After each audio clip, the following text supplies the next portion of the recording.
बिस्मिल्लाहिर्रहमानिर्रहीम। अस्सलाम वालेकुम viewers. Medical herbal station Mohammad Fayaz आप लोगों की खिदमत में हाजिर है।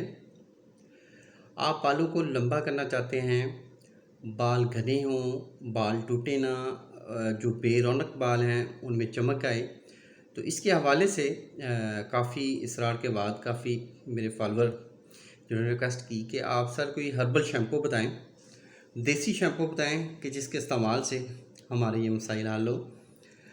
तो हर्बल शैम्पू एक आप ख़ुद तैयार कर सकते हैं घर पे। देखिए कि जो बाज़ारी शैम्पू होते हैं उसमें केमिकल होता है और ज़्यादा हमें ख़ातिर ख्वाह उसके रिज़ल्ट्स भी नहीं मिलते। आपको 3 चीज़ें दरकार होंगी, आंवला, सिकाकाई और रीठा। ये तीनों बराबर वज़न ले लें, 50-50 ग्राम ले लें, इनका पाउडर करवाएं और ये वाला पाउडर 1 किलो पानी में डाल दें और पानी को बॉयल करें तकरीबन 20 से 25 मिनट। उसके बाद उस पानी को महफूज कर लें किसी भी बोतल वगैरह में।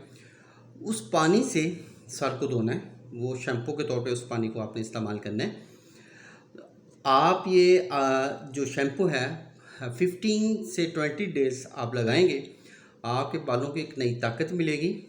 बेरुख जो हैं बाल वो ठीक होंगे, बेरौनक बाल ठीक होंगे, बालों के मसाइल के बाल टूटते हैं वो ठीक होंगे, बाल घने होंगे और बालों में कुदरती चमक आएगी। आपको इनसे फ़ायदा हो इस टोटके से तो कमेंट्स में अपनी राय का इज़हार ज़रूर कीजिएगा और दोस्तों को भी ज़रूर बताइएगा। अल्लाह आपका हामी नासिर हो। शुक्रिया, जज़ाकल्लाह। अल्लाह हाफ़िज़।